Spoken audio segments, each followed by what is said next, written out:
नमस्कार दोस्तों, मैं आशु शर्मा आज के इस वीडियो में आप सभी का स्वागत करता हूं। दोस्तों, मध्य प्रदेश लोक सेवा आयोग की जो परीक्षा होने वाली है 25 जुलाई 2021 को MPPSC प्रीलिम्स जो प्राथमिक परीक्षा होने वाली है, उसके लिए हम लोग लेकर आए हैं 500 प्रश्नों की एक वीडियो सीरीज़, जिसमें हम लोग मध्य प्रदेश से संबंधित जो प्रश्न पूछे जाते हैं या जिस किस्म के प्रश्न पूछे जाने हैं वो वीडियोज़ लेकर आए हैं। और 500 प्रश्न की ये श्रृंखला है जिसका 5वां पार्ट हम लोग देखने जा रहे हैं। आज के इस वीडियो में हम लोग 50 प्रश्न करेंगे और 50 प्रश्न सही उत्तर के साथ साथ उनकी व्याख्या जो है वो व्याख्या भी मैं करूंगा। तो आप लोगों से मेरा निवेदन रहेगा कि वीडियो में आप लोगों को लास्ट तक बने रहना है। साथ ही साथ अगर हमारे चैनल को आप लोगों ने सब्सक्राइब नहीं किया है तो चैनल जो है हमारा यशु सर MP वाले, इसे सब्सक्राइब भी करना है। टेलीग्राम ग्रुप में भी आप लोग जुड़ सकते हैं। आप लोगों को टेलीग्राम की जो लिंक है वो वीडियो के डिस्क्रिप्शन में मैं दे दूंगा। चलिए दोस्तों, शुरुआत कर रहे हैं आज के इस वीडियो की। इसमें पहला जो प्रश्न है दोस्तों, पहला प्रश्न है सैफिया हमीदिया यूनानी तिब्बिया महाविद्यालय स्थित है। प्रश्न पूछा गया है सैफिया हमीदिया यूनानी तिब्बिया महाविद्यालय स्थित है। 4 आप लोगों को ऑप्शन देखने को मिल रहे हैं इसमें। पहला है भोपाल, दूसरा है शाहजहाँपुर, तीसरा है बुरहानपुर, जबकि चौथा है अलीराजपुर। दोस्तों, प्रश्न जो है मध्य प्रदेश का एकदम सामान्य सा प्रश्न है। आप लोगों को, अगर आप लोगों से यदि दूसरे प्रकार से मैं अभी प्रश्न पूछूंगा तो आप लोग इसका आंसर एक बार में दे देंगे, लेकिन अभी जब ये नाम दे दिया है तो हो सकता है आप लोगों को आंसर सोचने में काफ़ी ज़्यादा कन्फ्यूज़न हो रहा हो। आप लोग आंसर सोचिए। यहाँ पर मैं आप लोगों से प्रश्न को घुमाकर पूछ ले रहा हूँ। आप लोग मुझे बताइए मध्य प्रदेश का पहला यूनानी चिकित्सा महाविद्यालय कहाँ पर स्थित है। अब कई सारे बच्चों को पता चल गया होगा। तो दोस्तों, जो मध्य प्रदेश का पहला यूनानी चिकित्सा महाविद्यालय है उसी का ये नाम है, जिसे हम लोग जान रहे हैं सैफिया हमीदिया यूनानी तिब्बिया महाविद्यालय के नाम से। दोस्तों, स्थित कहाँ पर है, इसकी स्थिति कहाँ पर है, तो इसका राइट आंसर जो हो रहा है दोस्तों वो हो रहा है बुरहानपुर। बुरहानपुर में ये जो महाविद्यालय है, ये जो कॉलेज है ये स्थित है, जो कि प्रदेश के पहले यूनानी कॉलेज के नाम से ये के रूप में जाना जा रहा है। चलिए अगला प्रश्न देखते हैं दोस्तों। अगला प्रश्न है हाल ही में किस जगह एशिया का सबसे लंबा high speed car testing track बनकर तैयार हुआ है। 4 ऑप्शन मिल रहे हैं, धार, इंदौर, भोपाल, जबलपुर। भले आप लोगों को आंसर ना पता हो, लेकिन चारों ऑप्शन देखकर एक चीज़ तो ये हम लोगों को निश्चित हो गई है कि जो एशिया का सबसे लंबा high speed car testing track जो है वो मध्य प्रदेश में बनकर तैयार हुआ है। और दोस्तों, अगर पूछ लिया जाए मध्य प्रदेश में किस जगह पर तैयार हुआ है, तो दोस्तों इसका राइट आंसर होगा पीथमपुर। अब आप लोगों को पता होना चाहिए पीथमपुर आएगा कहाँ पर, धार में, इंदौर में, भोपाल में या फिर जबलपुर में। इसका राइट आंसर हो रहा है दोस्तों धार। आप लोगों को याद रखना है, धार में बनकर तैयार हुआ है एशिया का सबसे लंबा high speed car testing track, जहाँ पर जितनी भी लग्जरी कार वगैरह होती हैं, जितनी भी स्पोर्ट्स कार होती हैं, उनकी टेस्टिंग करी जाएगी। दोस्तों, ट्रैक वैसे बहुत ज़्यादा बड़ा बना हुआ है, लेकिन उसका ये मतलब नहीं है कि यहाँ पर फार्मूला 1 जो रेसिंग होती है वो हो पाए, वैसा बिल्कुल भी नहीं है। यहाँ पर केवल कार की, जितनी भी स्पोर्ट कार हैं उनकी टेस्टिंग के लिए ये ट्रैक बनाया गया है। चलिए दोस्तों, तो इसका राइट आंसर आप लोगों को पता चल चुका है, पीथमपुर के धार में बनकर तैयार हुआ है। अगला प्रश्न देखते हैं। अगला प्रश्न है दोस्तों, हाल ही में प्रदेश के किस जिले में भगवान विष्णु की अर्धनारीश्वर स्वरूप की प्रतिमा प्राप्त हुई है। दोस्तों, करंट का प्रश्न है, हाल ही में मध्य प्रदेश का ऐसा कौन सा जिला है जहां पर भगवान विष्णु के अर्धनारीश्वर स्वरूप की प्रतिमा प्राप्त हुई है। इसका राइट आंसर जो है दोस्तों उमरिया है। ठीक है, उमरिया में अभी खुदाई हुई है, खुदाई के दौरान भगवान विष्णु की अर्धनारीश्वर स्वरूप की प्रतिमा प्राप्त हुई है। इसका राइट आंसर आप लोगों को याद रखना है, उमरिया है। चलिए दोस्तों, देखते हैं अगला प्रश्न। अगला प्रश्न है मध्य प्रदेश की जनसंख्या नियंत्रित करने हेतु प्रदेश सरकार द्वारा जनसंख्या नीति कब घोषित की गई। 4 ऑप्शन देखने को मिल रहे हैं, फरवरी 2000, जुलाई 2000, मई 2000 या फिर अगस्त 2000। देखिए, प्रश्न इसलिए ले लिया है मैंने यहाँ पर ये वाला, क्योंकि अभी हम लोग देख रहे हैं उत्तर प्रदेश में जनसंख्या को नियंत्रित करने के लिए योगी सरकार जो है एक नई पॉलिसी लेकर आई है, सेंसस की या फिर कह दें जनसंख्या की एक नई नीति लेकर आई है। अब जो नीति लेकर आई है वो कहीं ना कहीं मध्य प्रदेश की नीति के समान ही है। उत्तर प्रदेश जो कार्य आज करने जा रहा है, मध्य प्रदेश इस कार्य को 21 वर्ष पहले ही कर चुका है। इस 21 वर्ष पहले ही मध्य प्रदेश उस रूप की या उस स्वरूप की नीति जो है लागू कर चुका है। तो प्रश्न ये पूछा गया है कि मध्य प्रदेश में 21 साल पहले तो ठीक है, लेकिन कब लागू की गई थी, कब अप्लाई की गई थी ये वाली पॉलिसी। तो इसका राइट आंसर जो है दोस्तों वो है हमारा पहला वाला जो हम लोगों का आंसर दिख रहा है फरवरी 2000। अगर आप लोगों को दिनांक की बात करें तो दोस्तों दिनांक होगी यहाँ पर 15 फरवरी 2000। इसका राइट आंसर हो रहा है दोस्तों 15 फरवरी 2000 मध्य प्रदेश की पहली जनसंख्या नीति घोषित की गई थी। चलिए अगला प्रश्न देख रहे हैं दोस्तों। अगला प्रश्न है हमारा, प्रसिद्ध संगीतकार तानसेन की मृत्यु का कारण था। दोस्तों तानसेन को सभी लोग जानते हैं। तानसेन कौन थे? तो अकबर के 9 रत्नों में से एक थे।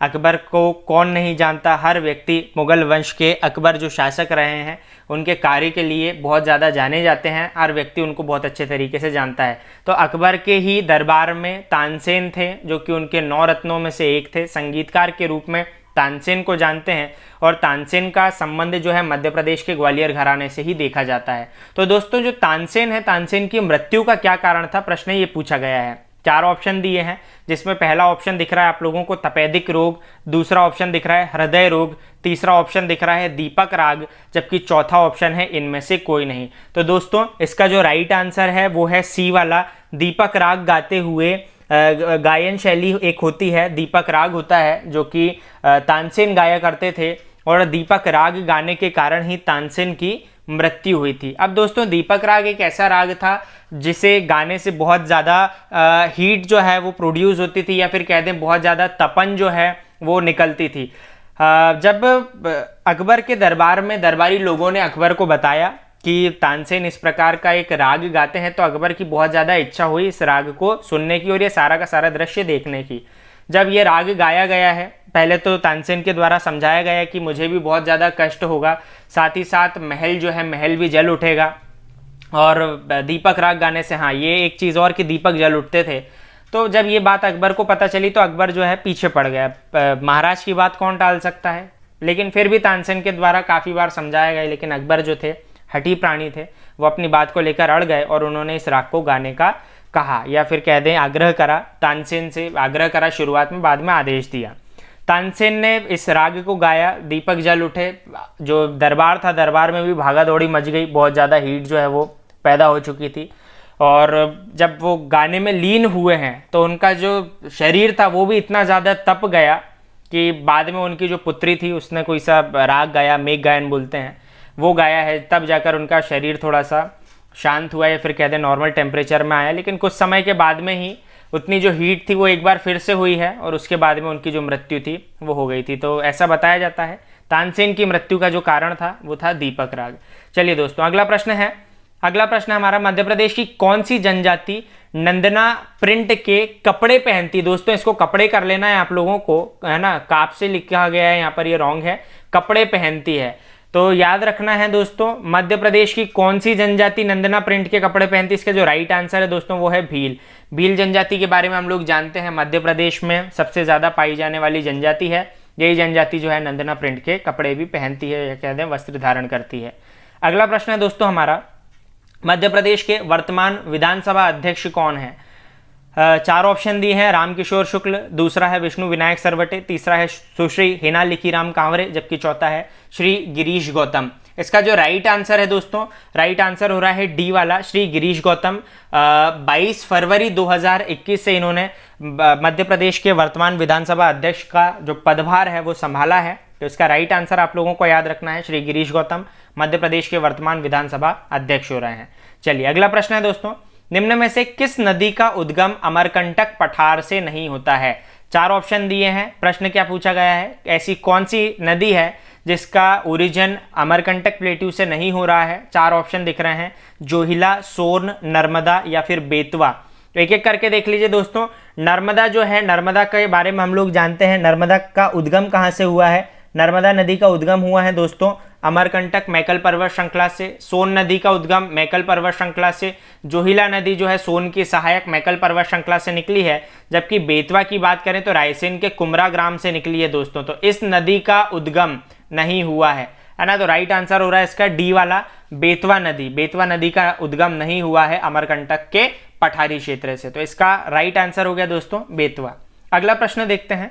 अगला प्रश्न है दोस्तों, जैन संत तरुण सागर जी का जन्म मध्य प्रदेश के किस जिले में हुआ? दोस्तों जैन संत हैं तरुण सागर जी, बहुत ही ज़्यादा प्रसिद्ध या कहते हैं विख्यात नागरिक के रूप में जाने गए हैं। इनका जन्म मध्य प्रदेश के किस जिले में हुआ, प्रश्न ये पूछा गया है। 4 ऑप्शन देखने को मिल रहे हैं, आगर मालवा, अनूपपुर, दमोह या फिर देवास। जो राइट आंसर है दोस्तों, राइट आंसर हो रहा है आपका सी वाला, दमोह। दमोह में इनका जन्म हुआ है। तरुण सागर जी का जन्म कहाँ पर, तो दमोह में हुआ है। ये आप लोगों को अच्छे तरीके से ध्यान में रखना है। अगला दोस्तों, अगला प्रश्न है, मध्य प्रदेश के किस वन क्षेत्र में अफ्रीकन चीते को संरक्षण प्रदान किया गया? मध्य प्रदेश का ऐसा कौन सा वन क्षेत्र है जहां पर अफ्रीकन चीते जो हैं उनको संरक्षण हम लोगों ने फिर कहते हैं प्रोटेक्शन दिया है? 4 ऑप्शन देख रहे हैं आप लोग, Kanha Kisli national park, Kuno national park, Satpura national park या फिर जीवाश्म नेशनल पार्क। राइट आंसर हो रहा है दोस्तों आप लोगों का बी वाला, कूनो नेशनल पार्क, जो कि मध्य प्रदेश के 12वें राष्ट्रीय उद्यान के रूप में जाना जा रहा है। श्योपुर वाला जो क्षेत्र है, यहाँ पर हम लोग देख रहे थे एशियाटिक बब्बर शेरों को भी संरक्षण प्रदान करना, लेकिन वर्तमान में किसे संरक्षण दिया गया है, तो अफ्रीकन चीतों को यहाँ पर संरक्षण प्रदान किया गया है। अगला प्रश्न है दोस्तों हमारा, मध्य प्रदेश की पहली चीनी मिल या फिर कहते हैं शुगर फैक्ट्री जानी जाती है? प्रश्न पूछा है, मध्य प्रदेश की पहली चीनी मिल जानी जाती है, यानी कि किस नाम से जानी जाती है? कैलारस चीनी मिल, जावरा चीनी मिल, बरलाई चीनी मिल या फिर नयनपुरा चीनी मिल। इसका राइट आंसर होगा दोस्तों जावरा चीनी मिल या फिर कह दें जावरा शुगर फैक्ट्री, जो कि मध्य प्रदेश के रतलाम के जावरा नामक क्षेत्र में स्थित है। मध्य प्रदेश की सबसे पहली कौन सी हो रही है, तो जावरा चीनी मिल रतलाम में। अगर पूछ लिया जाए मध्य प्रदेश की सबसे बड़ी चीनी मिल कौन सी है, तो दोस्तों उस कंडीशन में हमारा आंसर हो जाएगा बरलाई चीनी मिल, जो कि मध्य प्रदेश के देवास जिले के अंतर्गत आती है। कई जगह इंदौर भी देखने को मिलेगा, लेकिन राइट आंसर दोस्तों उसका देवास होता है। अगला प्रश्न है हमारा, कौन सा भौगोलिक क्षेत्र बॉक्साइट खनन के लिए जाना जाता है? इनमें से ऐसा कौन सा क्षेत्र है दोस्तों जहां से हम लोग बॉक्साइट निकालते हैं या फिर कह दे बॉक्साइट खनिज का उत्खनन करते हैं? 4 ऑप्शन देखने को मिल रहे हैं आप लोगों को, पारसवाड़ा पठार, मालवा का पठार, अमरकंटक पठार या फिर नर्मदा घाटी क्षेत्र। राइट आंसर हो रहा है दोस्तों आप लोगों को इसका अमरकंटक पठार। अमरकंटक पठार अर्थात अनूपपुर वाला जो क्षेत्र है, वहां से प्रदेश में सबसे ज्यादा बॉक्साइट निकाला जाता है या फिर बॉक्साइट की प्राप्ति की जाती है। इस कंडीशन में राइट आंसर हो रहा है आप लोगों का अमरकंटक पठार। अगला प्रश्न देखते हैं दोस्तों, अगला प्रश्न है, मध्य प्रदेश वन अनुसंधान संस्थान की स्थापना की गई? क्या है प्रश्न आप लोगों का, मध्य प्रदेश वन अनुसंधान संस्थान की स्थापना की गई? 4 ऑप्शन देखने को मिल रहे हैं दोस्तों, वर्ष के साथ में या कह दें ईयर के साथ में। पहला देखने को मिल रहा है इसमें आप लोगों को जबलपुर 1963, दूसरा ऑप्शन है ग्वालियर 1962, तीसरा ऑप्शन है भोपाल 1956, जबकि चौथा ऑप्शन हो रहा है दोस्तों इंदौर 1972। इसका जो राइट आंसर है दोस्तों आप लोगों को अच्छे तरीके से याद रखना है, राइट आंसर हो रहा है आप लोगों का इसका जबलपुर 1963। जबलपुर में 1963 में मध्य प्रदेश में वन अनुसंधान संस्थान की एक क्षेत्रीय शाखा जो है वो स्थापित की गई, तो इसका राइट आंसर हो गया दोस्तों जबलपुर 1963। अगला प्रश्न देखते हैं, अगला प्रश्न है, भोपाल को किस वर्ष जिले का दर्जा प्राप्त हुआ? दोस्तों बहुत महत्वपूर्ण है प्रश्न, याद रखना है आप लोगों से प्रश्न पूछा है, भोपाल को किस वर्ष जिले का दर्जा प्रदान किया गया? 4 ऑप्शन देखने को मिल रहे हैं, 1956, 1960, 1972 अथवा 1980। इसका राइट आंसर हो रहा है दोस्तों 1972। भोपाल को बात करें अगर राजधानी का दर्जा कब दिया, तो राजधानी का दर्जा दिया हम लोगों ने 1956 में, लेकिन बात करें 1972 में, 26 नवंबर 1972 में भोपाल को हम लोगों ने जिले के रूप में गठित किया। इस विशेषता को आप लोगों को ध्यान रखना। भोपाल को जब राजधानी बनाया गया था दोस्तों मध्य प्रदेश की, तब वो सीहोर की एकमात्र तहसील हुआ करती थी, ये याद रखना है, सीहोर की मात्र तहसील के रूप में ये भोपाल जाना जाता था उस वक्त। 1972 में इसको जिले का दर्जा दिया गया है। अगला प्रश्न है दोस्तों, मध्य प्रदेश के किस जिले में सराफा कांड हुआ था? दोस्तों मध्य प्रदेश के कौन सा ऐसा जिला है जहां पर सराफा कांड हुआ था? 4 ऑप्शन देखने को मिल रहे हैं, इंदौर, सतना, भोपाल अथवा सिवनी, मालवा। इसका जो राइट आंसर है दोस्तों, राइट आंसर हो रहा है आप लोगों का इंदौर। सराफा है कहां पर, तो राजवाड़ा में सराफा बहुत ज्यादा जो है खाने पीने के लिए जाना जाता है। सराफा कांड जो है ये एक बार हुआ था, कब हुआ था, तो ये घटना जो थी दोस्तों ये हुई थी 6 सितंबर 1942 को।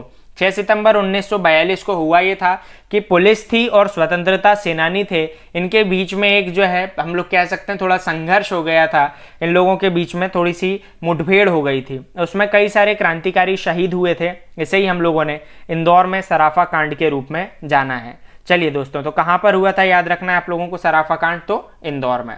अगला प्रश्न है दोस्तों हमारा, तमसा नदी का उद्गम स्थल बताइए।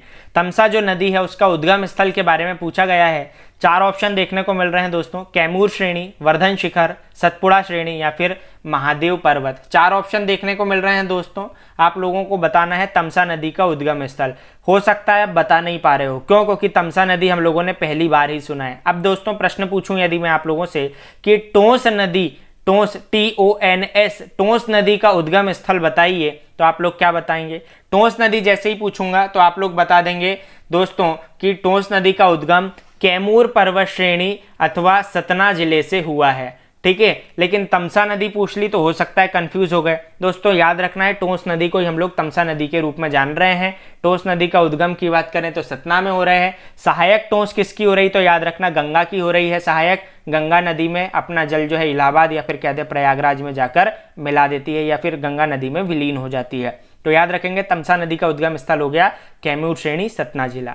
अगला प्रश्न है दोस्तों, वर्तमान के मध्य प्रदेश के कितने वन क्षेत्रों को यूनेस्को की जैव आरक्षित सूची में शामिल किया गया है? दोस्तों प्रश्न है, मध्य प्रदेश के ऐसे कितने वन क्षेत्र हैं या फॉरेस्ट एरिया हैं जिसको यूनेस्को की बायो रिजर्व साइट में शामिल किया गया है? तो दोस्तों याद रखना है आप लोगों को, मध्य प्रदेश में अगर बात करें कि टोटल ऐसे कितने बायो रिजर्व हैं मध्य प्रदेश में, तो मध्य प्रदेश में 3 बायो रिजर्व हैं, जिसमें एक तो हम लोगों को पन्ना देखने को मिलता है, एक देखने को मिलता है अचान कमार अमरकंटक और एक देखने को मिलता है सतपुड़ा।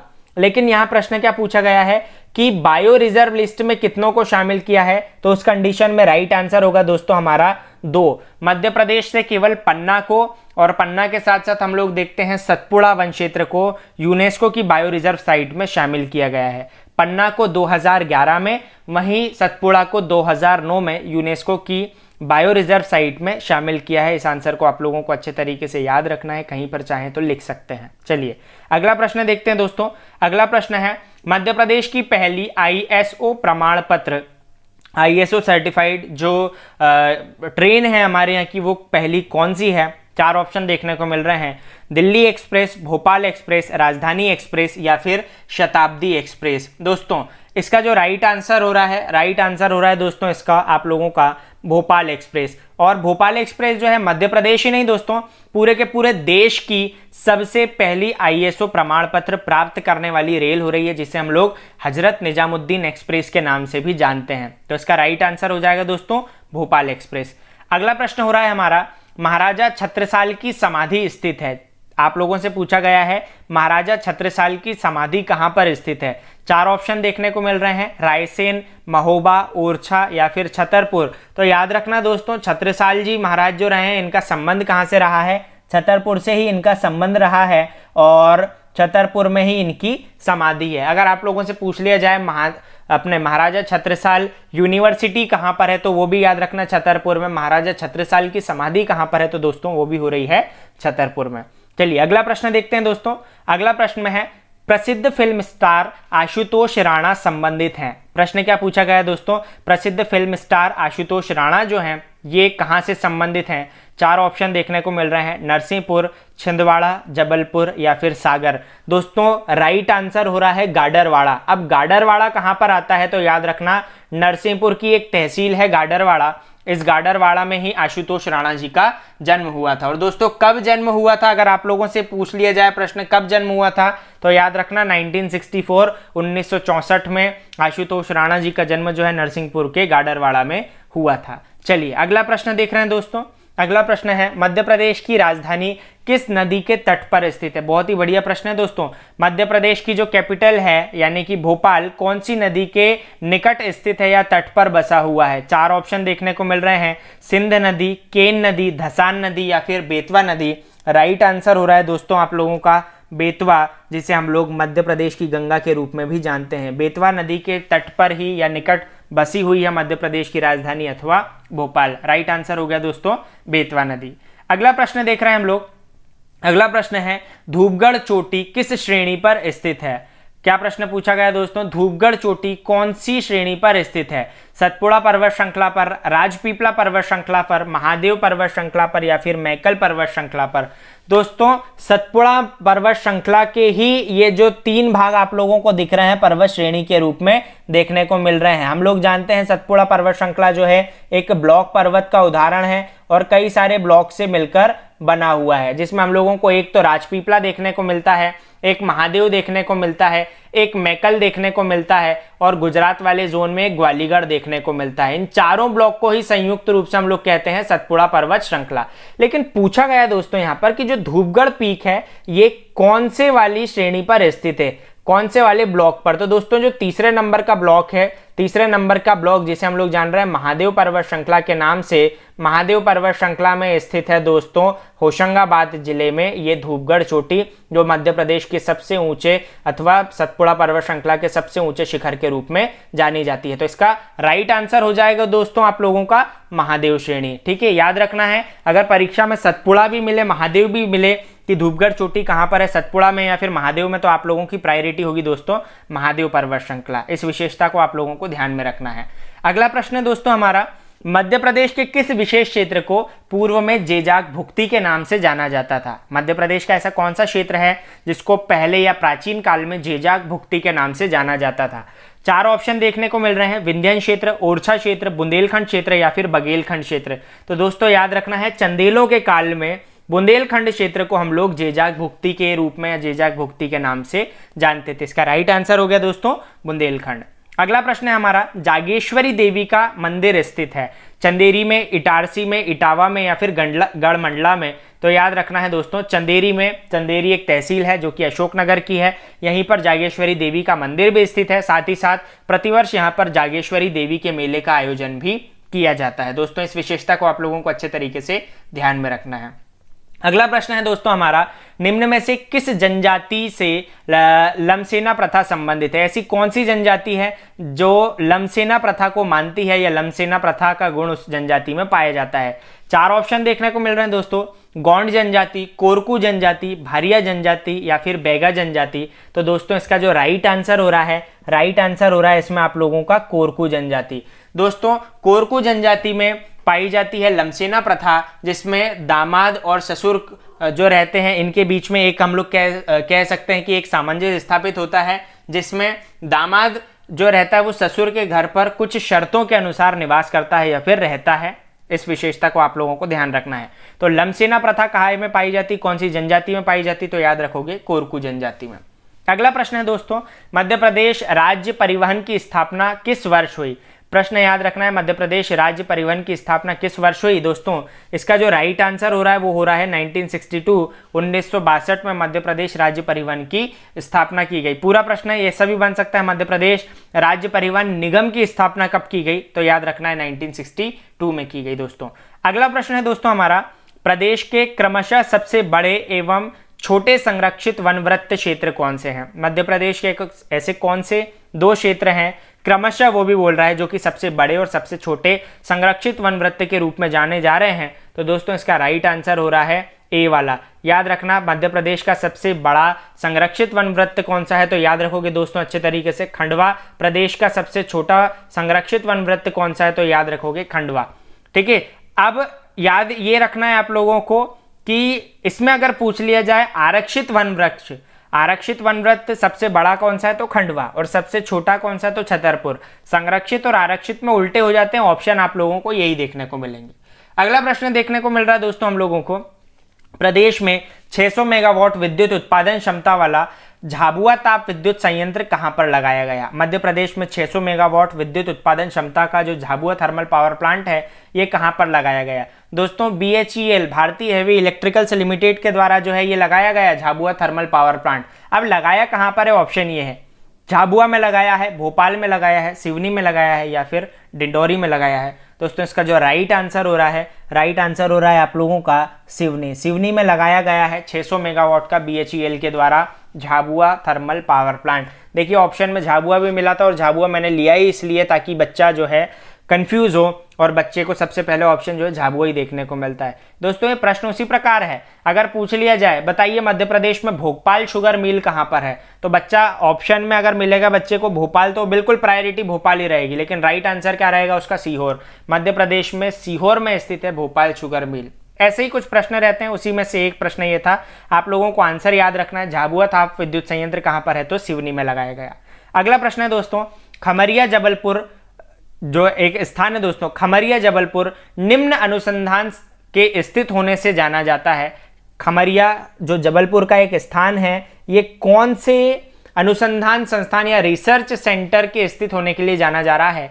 गेहूं अनुसंधान संस्थान, दलहन अनुसंधान संस्थान, चना अनुसंधान संस्थान या फिर गेहूं एवं मक्का अनुसंधान संस्थान। इसका राइट आंसर होगा दोस्तों डी वाला। मध्य प्रदेश में अगर पूछ लिया जाए कि गेहूं एवं मक्का अनुसंधान संस्थान कहां पर स्थित है, तो आप लोगों को याद रखना दोस्तों खमरिया जबलपुर में ये स्थित है।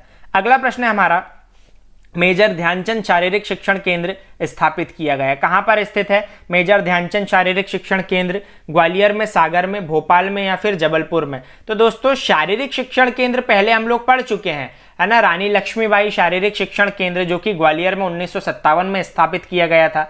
वहां पर क्या हो रहा था, तो खेल प्रशिक्षकों को जो शिक्षण है वो प्रदान किया जा रहा था। अब रानी लक्ष्मीबाई शारीरिक शिक्षण केंद्र ग्वालियर के कार्यभार को कम करने के उद्देश्य से दोस्तों भोपाल में स्थापित किया गया है मेजर ध्यानचंद शारीरिक शिक्षण केंद्र। तो आप लोगों से प्रश्न पूछा जाए मेजर ध्यानचंद शारीरिक शिक्षण केंद्र कहां पर स्थित है, तो याद रखोगे दोस्तों अच्छे तरीके से ये भोपाल में स्थित है।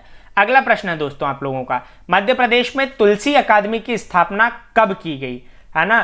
तो सबसे पहले तो ये बता दूं मैं, तुलसी साहित्य जो है दोस्तों उसके प्रचार प्रसार के उद्देश्य से प्रदेश में तुलसी अकादमी की स्थापना की गई। अब कब की गई, तो चार आपको लोगों को ऑप्शन देखने को मिल रहे हैं, जिसमें पहला है 1987, दूसरा है 1988, तीसरा 1989, जबकि चौथा है 1990। राइट आंसर हो रहा है दोस्तों 1987, 1987 में प्रदेश में तुलसी अकादमी की स्थापना की गई।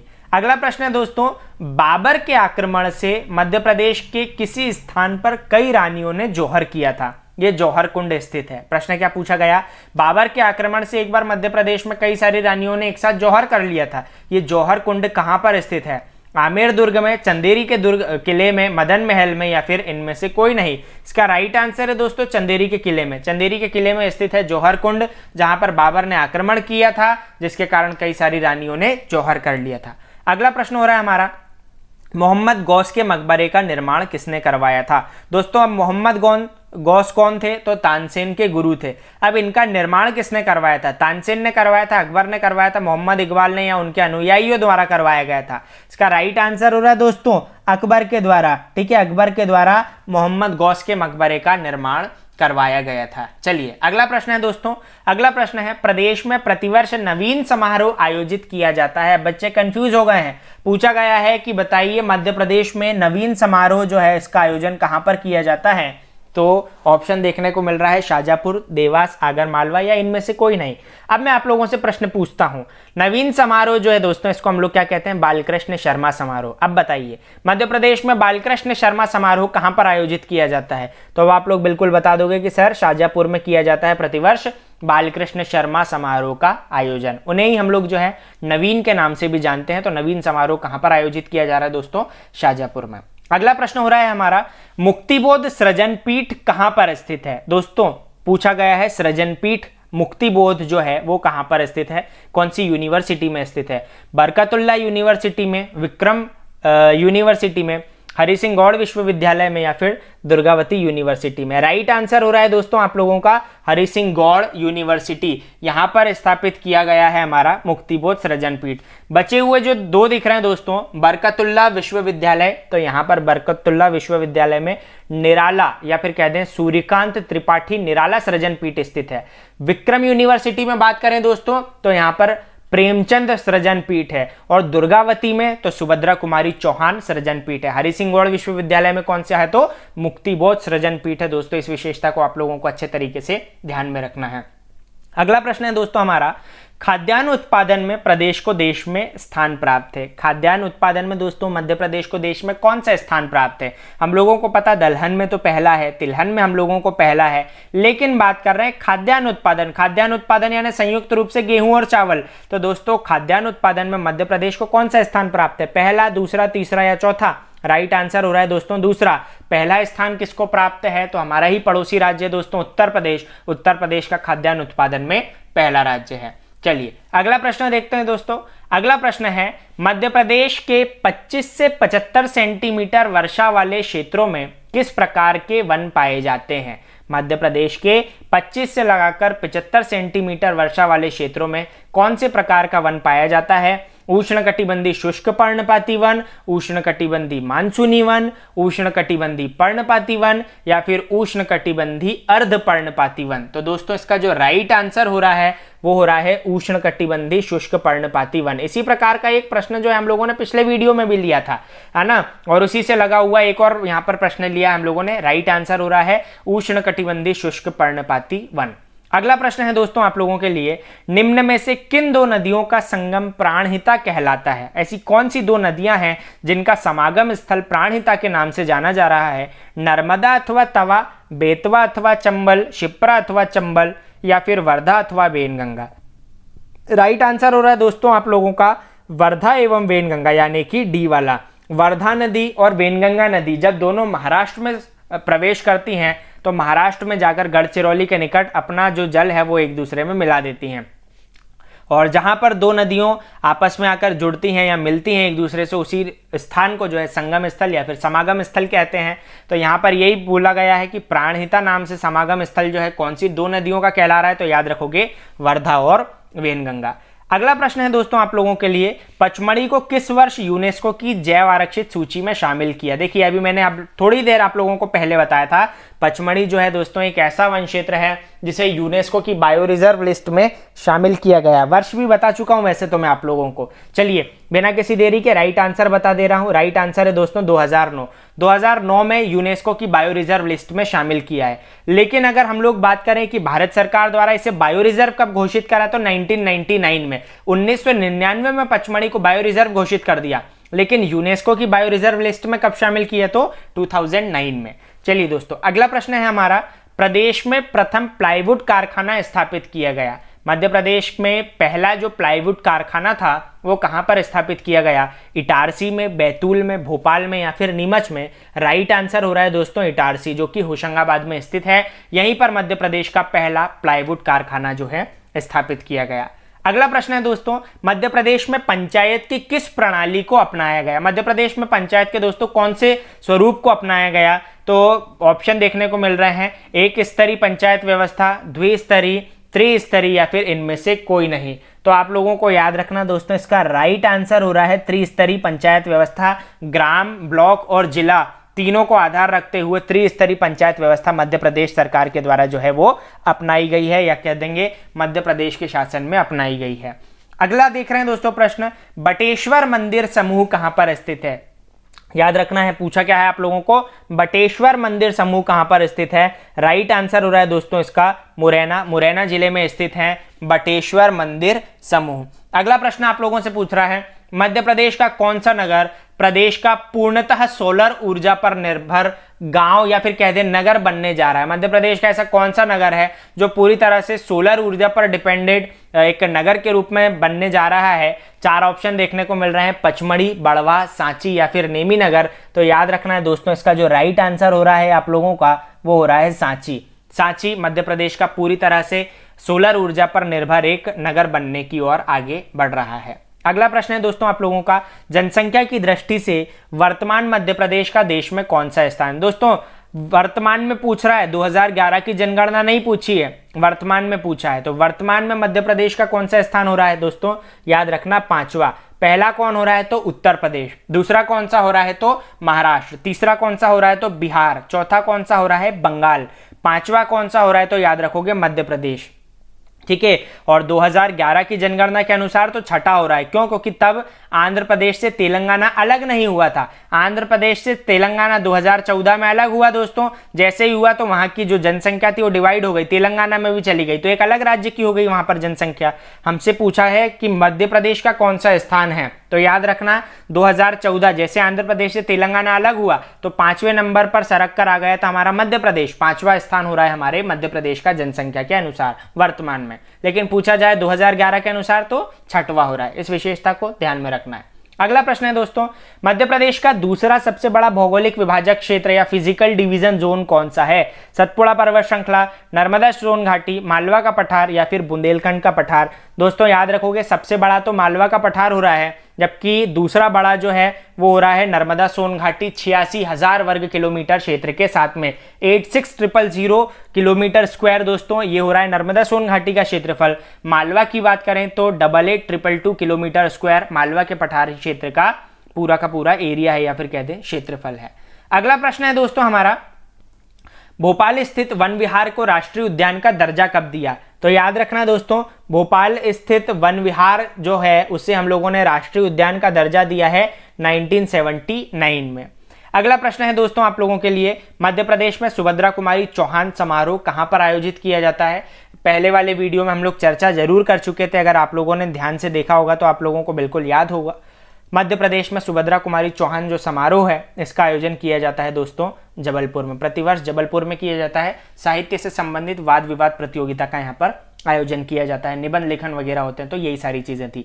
तो दोस्तों इसी के साथ में हमारा कंप्लीट हुआ है part 5 MPPSC prelims 500 question test series का। आप लोगों से निवेदन मेरा ये रहेगा कि वीडियो को दोस्तों आप लोगों को शेयर ज़्यादा से ज़्यादा करना है। चैनल को सब्सक्राइब नहीं किया है तो चैनल को आप लोगों को सब्सक्राइब जरूर करना है। चलिए दोस्तों इतना समय दिया उसके लिए बहुत बहुत धन्यवाद।